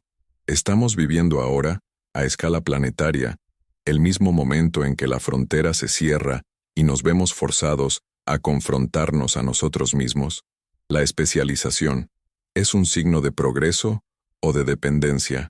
El Neolítico vio nacer a los primeros especialistas a tiempo completo, alfareros, fabricantes de herramientas, sacerdotes. Un cazador-recolector necesitaba ser un generalista. Un agricultor podía cambiar su excedente de comida por la vasija de un especialista. La especialización aumentó la eficiencia colectiva, pero disminuyó la autosuficiencia individual. La gente se volvió interdependiente de una manera nueva y frágil. Al convertirnos en un engranaje de una máquina más grande, ¿perdimos la capacidad de funcionar solos? ¿Cómo se separó la belleza de un objeto de su función? Existen objetos neolíticos, como hachas de jade pulido, tan perfectos y frágiles, que nunca pudieron haber sido usados. Eran puramente objetos de prestigio, de belleza. Esto marca la separación entre trabajo y arte, entre utilidad y valor. El valor de un objeto ya no residía solo en su función, sino en su rareza y en su poder simbólico. Nació el objeto de lujo. Cuando empezamos a valorar las cosas que no podemos usar, ¿qué dice eso sobre en qué nos hemos convertido? ¿Y si las plagas que nos afligen hoy nacieron en el primer rebaño? La mayoría de nuestras enfermedades infecciosas tienen un origen zoonótico. El sarampión vino del ganado, la gripe de las aves y los cerdos. La domesticación no fue una victoria sobre la naturaleza, sino una invitación a un nuevo ejército de enemigos microscópicos a nuestro hogar. Cada animal que encerramos en un corral era una potencial caja de Pandora biológica. La próxima pandemia global se está gestando ya en una granja industrial, repitiendo un patrón que comenzó hace 10,000 años. ¿Qué significa ser humano en un mundo hecho por el hombre? Hacia el 8000 a.C., por primera vez, un niño podía nacer y vivir toda su vida en un paisaje casi enteramente artificial. Casas construidas, campos plantados, bosques talados, animales cercados. El entorno natural que nos moldeó durante millones de años estaba siendo reemplazado por uno que nosotros mismos creamos. Comenzamos a adaptarnos no a la naturaleza, sino a nuestra propia tecnología. Si el entorno que nos define es uno que nosotros mismos construimos, ¿en quién o en qué nos estamos convirtiendo? ¿Tiene la historia un sesgo inherente contra la felicidad? Los períodos de estabilidad y sostenibilidad, como los de muchas sociedades de cazadores-recolectores, dejan pocos vestigios arqueológicos. La historia, tal como la conocemos, es la historia de la inestabilidad, crecimiento, conquista, colapso. La arqueología registra más fácilmente el trauma y la monumentalidad que la paz y el contentamiento. Quizás tenemos una visión distorsionada del pasado, donde confundimos ruinas impresionantes con vidas exitosas. ¿Y si las eras más felices de la historia humana fueron aquellas sobre las que no tenemos nada que decir? ¿Cómo la deuda se convirtió en el motor del mundo? La agricultura, con su ciclo de siembra y cosecha, crea la posibilidad de la deuda. Un agricultor puede necesitar pedir prestadas semillas, prometiendo pagar con una parte de la futura cosecha. Esta relación de deuda crea una nueva y poderosa forma de control social, quizás más efectiva que la fuerza bruta. El deudor está atado al acreedor. ¿Somos realmente libres? ¿O somos todos deudores de un sistema que se puso en marcha con el primer préstamo de semillas? Dentro de 10,000 años, ¿qué dirá nuestra basura sobre nosotros? La arqueología reconstruye el mundo neolítico a partir de fragmentos de cerámica y herramientas de piedra. Su basura es nuestro tesoro. Los objetos que ellos consideraban inútiles son los que nos cuentan su historia. Nuestros propios desechos, especialmente los plásticos y los residuos nucleares, contarán una historia sobre nuestra era para el futuro lejano. Una historia de producción en masa y descuido. Si la basura es lo que sobrevive, ¿cuál será el legado perdurable de nuestra civilización? ¿El paraíso es un lugar que perdimos o uno que nunca existió? La vida del cazador-recolector no era un Edén. Había violencia y miedo. La cuestión no es si su vida era perfecta, sino si era más congruente con nuestra biología y psicología evolucionadas. El error de la agricultura no fue dejar un paraíso, sino cambiar un conjunto de problemas para los que estábamos adaptados por un conjunto de problemas completamente nuevos y quizás irresolubles: superpoblación, desigualdad estructural, crisis ecológica. No estamos buscando volver a un paraíso perdido, sino encontrar un equilibrio que nunca hemos tenido. ¿Es la nostalgia una emoción neolítica? El mito de una edad de oro, pasada, de la que la humanidad ha caído, es omnipresente en muchas culturas agrícolas. El Génesis, Hesíodo, todos cuentan una historia similar. Esta nostalgia estructural puede ser una memoria cultural de la ruptura neolítica. La sensación de que algo fundamental se perdió, una conexión con la naturaleza, una vida más simple, pudo haber sido tan profunda que se codificó en nuestros mitos fundacionales. Nuestra capacidad de sentir nostalgia por un pasado que nunca vivimos es la cicatriz psicológica de la transición a la agricultura. ¿Y si la propiedad de la tierra es una ficción que todos hemos acordado creer? La idea de que una persona puede poseer un pedazo de la tierra es una construcción social. Requiere sistemas de marcado, muros, registro, escritura y aplicación, violencia, para mantenerse. Hemos construido toda nuestra economía y sistema legal sobre esta ficción. La transición neolítica fue la imposición exitosa de esta nueva historia, que reemplazó a la historia más antigua de que la tierra nos posee a nosotros. ¿Qué pasaría si un día despertáramos y decidiéramos dejar de creer en esa historia? ¿Se puede revertir el mayor error de la historia? Movimientos modernos como el rewilding o el primitivismo buscan desmantelar las estructuras de la civilización agrícola. Pero la ironía es que con 8.000 millones de personas en el planeta, la agricultura, con todos sus problemas, es lo único que nos salva de una hambruna masiva inmediata. La trampa está completamente cerrada. No podemos continuar como estamos, pero no podemos volver atrás. Estamos atrapados en un camino que nos lleva a la destrucción, incapaces de avanzar o retroceder. ¿Cuál es la diferencia entre una casa y una raíz? El cazador-recolector tiene raíces en un paisaje entero, un territorio que conoce y recorre. El agricultor tiene raíces en una casa, un único punto en el espacio. Al fijarnos en un lugar, nuestro sentido de pertenencia se encogió. Ganamos una casa, pero perdimos un hogar que era del tamaño del horizonte. Esta puede ser la fuente de un sentimiento de alienación que nos persigue desde entonces. Hemos pasado los últimos 10,000 años intentando, a través del arte, la religión y la conquista, recuperar la sensación de pertenecer a un mundo que una vez fue nuestro. ¿Qué lecciones pueden enseñarnos los últimos cazadores-recolectores? Grupos como los Hadza o los San no son fósiles vivientes. Son pueblos modernos que tomaron decisiones diferentes. Sus valores, el compartir radical, la autonomía individual, un profundo conocimiento ecológico, ofrecen un fuerte contraste con los de la sociedad dominante, en lugar de verlos como primitivos que necesitan desarrollo. Quizás deberíamos verlos como los custodios de un saber sobre cómo vivir de forma sostenible en este planeta, un conocimiento que hemos perdido desesperadamente. ¿Son un eco de nuestro pasado o una posible brújula para nuestro futuro? La conciencia del error ¿es el primer paso hacia la redención? La agricultura no fue un mal deliberado, sino una trampa de éxito, una serie de pequeñas elecciones con consecuencias imprevistas. Comprender esto no significa que debamos abandonarla, significa que debemos ser conscientes de sus consecuencias inherentes, desigualdad, enfermedad, crisis ecológica, y trabajar activamente contra ellas, en lugar de aceptarlas como inevitables. Podemos usar la misma inteligencia que nos metió en esta trampa para, si no escapar, al menos hacer de ella un lugar más justo y habitable. Nosotros, los herederos de 10,000 años de agricultura, ¿qué haremos con la próxima semilla que plantemos? Esa semilla contiene todo el legado del Neolítico, pero también contiene el potencial de un futuro diferente. El error no fue un evento único en el pasado.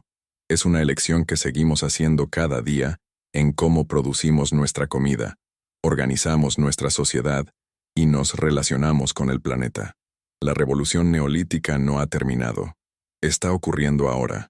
Sabiendo lo que sabemos, la historia nos juzgará por un error cometido en la ignorancia o por nuestra negativa a aprender de él, y así, nuestro largo viaje a través de 12,000 años de historia llega a una pausa, no a un final. Hemos caminado por un mundo que se derretía, Hemos visto construir los primeros templos y las primeras murallas. Hemos sentido el peso de la primera cosecha y la ansiedad del primer granero. La historia de la agricultura no es una simple historia de progreso. Es una paradoja, una trampa de éxito que, al prometernos seguridad, nos legó trabajo, enfermedad, desigualdad y una profunda desconexión con el mundo natural. No fue un error cometido por ancestros ingenuos, sino una serie de pequeñas elecciones, cada una lógica en su momento, que nos llevaron por un camino del que nunca hemos podido desviarnos. Ahora nos encontramos aquí, herederos de esa decisión. ¿Estamos viviendo el sueño de los primeros agricultores o la pesadilla de los últimos cazadores? Quizás ambos. La pregunta que nos deja este viaje no es cómo volver atrás, sino cómo seguir adelante. Gracias por tu compañía en esta larga jornada a través del tiempo. Tu atención es el mayor regalo. Y como siempre, mantén la curiosidad, mantén la calma. Nos vemos en la próxima historia.